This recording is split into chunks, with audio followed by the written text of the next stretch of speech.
What's up, ninjas? Brendan here, and I'm talking about building with GenAI today. I want to focus on the parts of building that I think deserve more attention now and haven't been talked about as much. We'll keep this one short and high value. We'll only touch briefly on building and reviewing, and building is the part that gets a lot of attention. However, I think it's been overdone in comparison to what we should actually focus on. So in this talk, we'll focus mostly on what is actually hard, which is planning. Reviewing also needs a lot more attention than it currently does, but that's going to be for another time. Now, let's start with what is actually hard. Before generative AI, the normal build loop was planning, coding, and reviewing. And whether you worked in waterfall or agile or anything in between, coding dominated the effort and time spent. Planning and review also mattered, but compared with coding, they were relatively small time and effort. Those were the tasks that took up the least time and required the least expertise.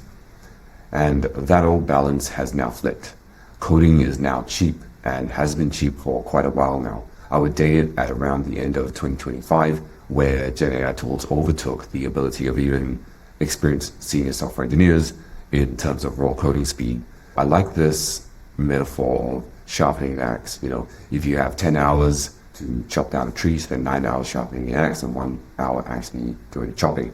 Now, it feels like that isn't really what we're dealing with right now. What we're dealing with is you don't have an axe anymore, now you have a chainsaw. And that means we need to rethink the whole workflow. Tools can generate a lot of code quickly, which creates a review bottleneck afterwards, and one might argue too quickly and too cheaply.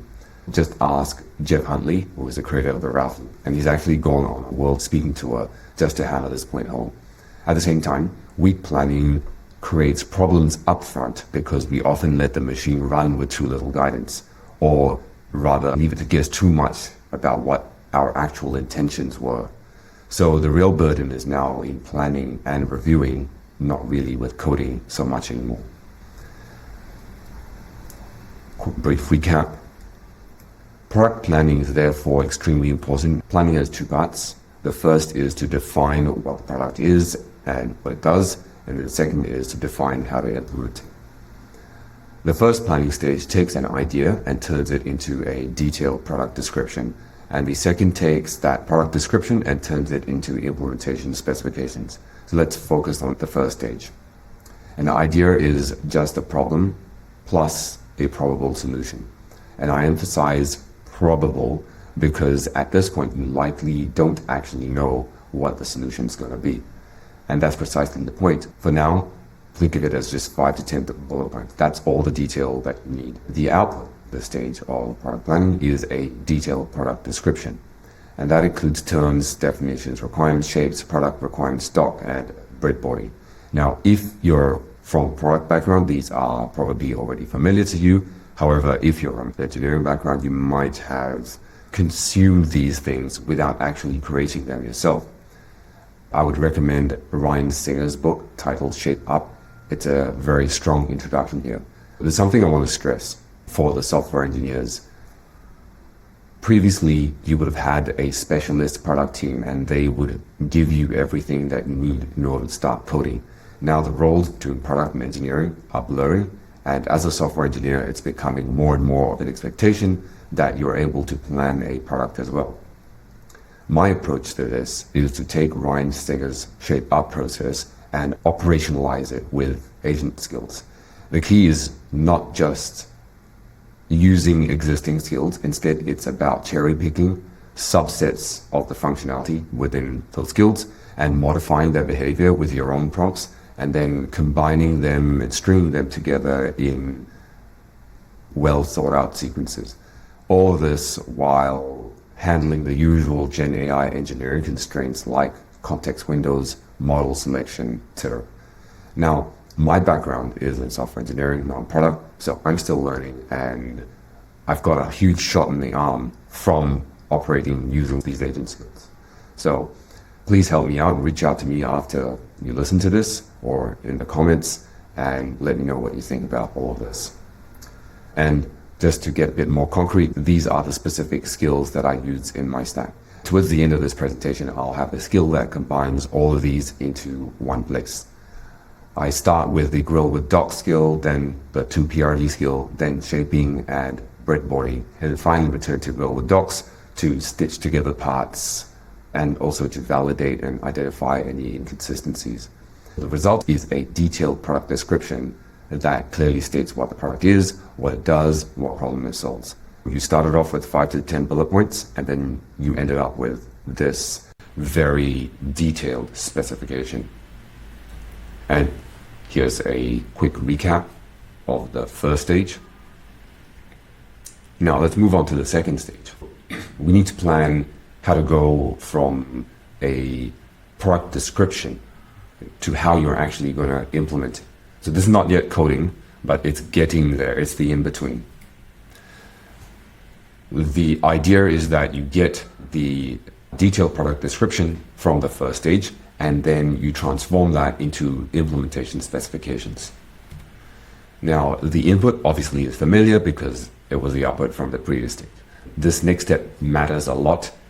It's just as important as the first step, but it's a bit easier because it is more mechanical and it requires less creative thinking. Implementation specifications include slices, architecture, a test plan, issue tickets, and epic tickets. Now, if you come from a software engineering background, this might be the part that you are the most familiar with because this is the interface between a product team and an engineering team. Usually, engineers get pulled into this part of the product line process to varying extents. With Gen AI, engineers often have to drive more and more of this work themselves. The lines between product and engineering are blurring. So how do you actually do this? The answer is extremely similar to the first stage. We take existing agent skills, cherry pick parts of them and combine them and tune their behavior. Plus, we manage the usual AI engineering constraints of context, window management, etc. For the second stage, I use these specific skills, shaping followed by grill with docs and 2 issues. The goal is to turn the product description into the artifacts that you need to build. Here's a quick recap of the second stage of product planning. Once plans are done, you get to build and review. This talk is almost entirely focused on planning. Just very briefly, for building, these are the skills and orchestrators that I currently reach for. And for reviewing, I'm being completely honest, I'm not there yet with this whole process. I'm still in the process of researching and figuring things out. So if you have any ideas, I would genuinely love to compare notes and drop your ideas and suggestions in the comments on this video. To recap, we didn't really cover building and reviewing, and that wasn't the intent of this particular video anyway. Just a brief skim through what's involved after product planning. Now, time for the good stuff. Here are all the things that I learned in my journey getting to the system that I've just laid out. And so what I'm going to cover is my journey, including the screw-ups, my goal, what my goal morphed into afterwards, my intended takeaways for you listening to this, and a couple of skills which I've created that will actually guide you through this process of everything that I've just described. This is how I started off. It was a sequence that ultimately led me to screwing up the result. I think there are multiple stages. The first stage for me was prompt, hey, I want you to build X. And then you get an actually lousy result, and then you wind up thinking, oh, I could have done a much better job of this myself.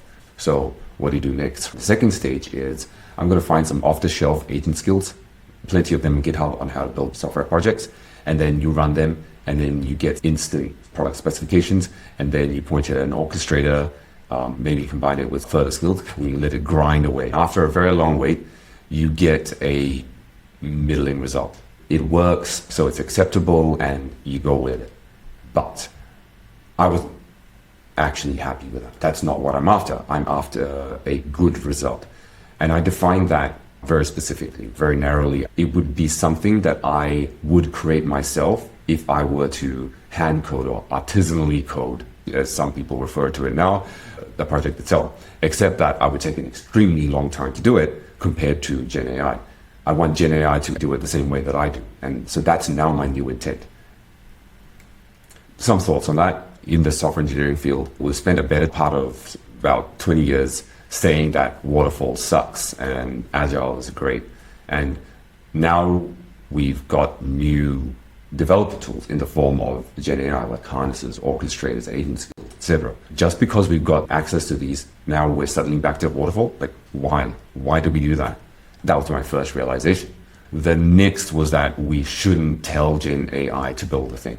Instead, tell Gen AI to build a script, and that script builds the thing.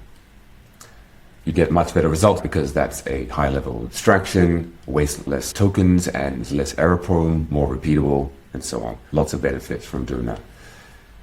After those two realizations, instead of attempting to one-shot everything based on a set of specs, write the specs in such a way that it preserves the human in the loop. This is one of the more important realizations that I had. I need to get to a place where I myself am clear about what I am building. And I need to be able to literally say that statement out loud to myself and feel that it is true. Let's take a simple example. The canonical example is a to-do list app. So if you prompt, say, hey, build me a to-do list app, and you use great selection of agent skills and use a great selection of orchestrators and harnesses, you will get a to-do list. You'll get one. But is it really what you wanted? And after you try out the app, mess around with it a bit, you'll start realizing, hey, no, this thing that I did, that's not what I want. I wanted to do this instead. It didn't really capture my intent. That's pretty common. So that illustrates the fact that you need to be clear about what you are building yourself first, and only then you communicate that to the AI. And that really is another way of thinking about what product specifications are, right? That is what detailing a product is, and defining how to implement it. That is what it should be at a high level. So we still get an orchestrator to grind, but we don't get it to grind everything. Identify vertical slices, meaning a working version of an app at multiple layers of functionality. It's not features in isolation. It's not horizontal slices. You define these slices, and then you get the orchestrator to build one slice at a time, and then you insert yourself as a human at each slice, and you manually check, you course correct, you shift the Gen AI back to what it should be doing, what your actual intent was. Slices are just one way. The most obvious and most easy way to insert yourself as a human back into the steering process. But you can identify others that you feel are appropriate in your project. Now, with all my realizations, here are my intended takeaways for all of you. The first is that one-shot builds are indeed good for some things. For everything else, do not use them. You will get apps that have a lot of passing unit tests, etc. Okay, looks great, right? But then you actually start using them, and then they disappoint you. So for anything other than simple greenfield projects or single features, do not one-shot. Just don't. The second takeaway is that it is tempting to take the human out of the loop and just let agents manage agents, manage agents, manage agents. Don't do that. Instead, pick where should the human be in the loop. What are the verification points? What are the intervention points? Where are you going to steer it back on course? Plan for those explicitly upfront. Define where you want those insertion points to be. Otherwise, the orchestrator or the harnesses are just going to keep grinding. Like I mentioned earlier on, one of the best ways to think about it is slices, and everyone should build their own process. Third takeaway is self-clarity about what you're actually building. You have to adopt that mindset. Coding used to be the hardest part of building something. And now the parts that come before and after coding, namely product planning and review, those are parts that are now difficult. And those are the ones that we should spend the most amount of time and effort on. With those takeaways in mind, I have produced a couple of agent skills. I'll provide the links in the description to this video, or you can scan this QR code. It'll take you to a GitHub repo that contains these two skills. I'd like to highlight that these skills are not actually skills that you can say, hey, go and do this process for me. It's not actually going to create the product plans that perform the process that I've just described. What these skills actually do is to guide or tutor you to create the product plans by giving you prompt templates as you go along. The idea is that these prompt templates are suggestions only, not to prompt Gen AI on your behalf, but for you to build up your own custom prompts with a bit of just-in-time hand-holding. So this is a bit meta, and intentionally so. I do not want these skills to actually build a thing. Rather, I want you to modify it and create your own system and use your custom system that you have created via these skills to plan your product. All right, so in the next video, I'll include a demo of this in action. So stay tuned for that, subscribe to the channel. All right, so if you have any questions, drop them in the comments. Also, if you have any suggestions with regard to product planning and especially to do with reviewing, which I think is the next big bottleneck and the next big thing that needs the most attention, then please also let me know in the comments. That's all for this video. Thank you very much, and I'll see you in the next one. Ciao. Bye.